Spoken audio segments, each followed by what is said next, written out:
नमस्कार, मैं नियाज खान और आप देख रहे हैं एनएमएफ न्यूज। 30 मार्च को नवरात्रि का आखिरी दिन था और इस दिन देश के कई हिस्सों में रामनवमी जुलूस निकाला गया, लेकिन इस दौरान देश के कई हिस्सों में पथराव और आगजनी जैसी घटनाएं भी देखने को मिली।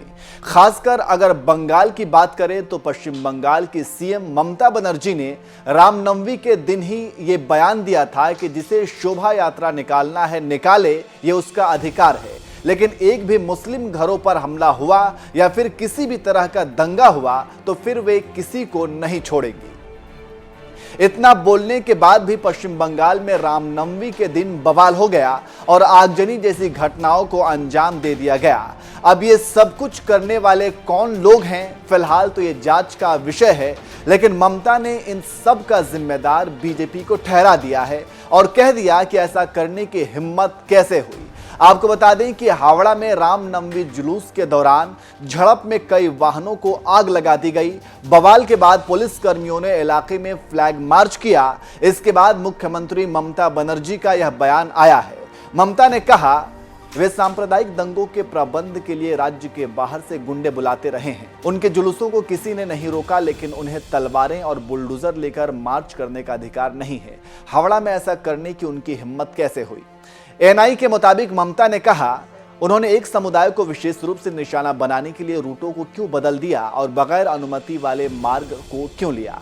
मैंने बार बार कहा कि रामनवमी की किसी की शोभा यात्रा को नहीं रोका जाएगा। इस संबंध में पुलिस को स्पष्ट निर्देश दिए थे। एक समुदाय अन्नपूर्ण पूजा मना रहा है, वहीं दूसरा रमजान के दौरान रोजा रख रहा है। हिंसा में शामिल लोगों को बख्शा नहीं जाएगा। मैं दंगाइयों का समर्थन नहीं करती और उन्हें देश का दुश्मन मानती हूँ। बीजेपी ने हमेशा हावड़ा को निशाने पर रखा है।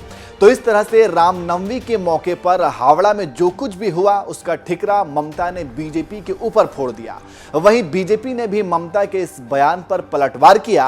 बीजेपी के वरिष्ठ नेता शुभेंदु अधिकारी ने सीएम ममता के आरोपों का जवाब देते हुए कहा कि हिंसा के लिए मुख्यमंत्री और राज्य प्रशासन जिम्मेदार है। शुभेंदु ने ट्वीट किया, मैं पश्चिम बंगाल के माननीय मुख्य सचिव से शिवपुर, हावड़ा, दालखोला और उत्तर दिनाजपुर की बिगड़ती कानून व्यवस्था को नियंत्रित करने के लिए तुरंत कार्रवाई करने का आग्रह करता हूं। इसके अलावा बीजेपी नेता अमित मालवीय ने भी बीजेपी पर निशाना साधा और इसका जिम्मेदार सीधे ममता सरकार को ठहरा दिया। ममता बनर्जी बतौर बंगाल के मुख्यमंत्री और गृह मंत्री इस हिंसा के लिए सीधे तौर पर जिम्मेदार हैं। जब बंगाल में 10,000 से अधिक रामनवमी के जुलूस निकल रहे हैं, उस दिन ममता बनर्जी नाव को, उनकी आस्थाओं को दरकिनार करके धरने पर बैठी हुई थी। जब उनको प्रशासन और पुलिस बंदोबस्त देखना चाहिए था, तो वो राजनीति कर रही थी। साथ ही में उन्होंने हिंदुओं को ये हिदायत भी दी कि मुसलमान इलाकों से ना गुजरें। आज़ाद हिंदुस्तान में मुसलमान इलाके क्या होते हैं, ये हमारी समझ से परे है। लेकिन उन्होंने कहा कि रमज़ान के महीने चल रहे हैं, इसलिए मुस्लिम इलाकों को न छुआ जाए। वो ये भूल गई कि हिंदू भी नवरात्र का व्रत रख रहे हैं।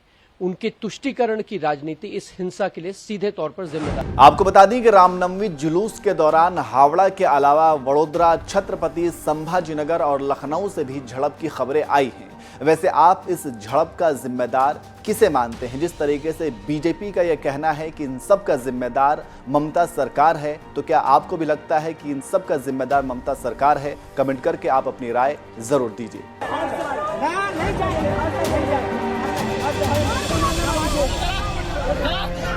नहीं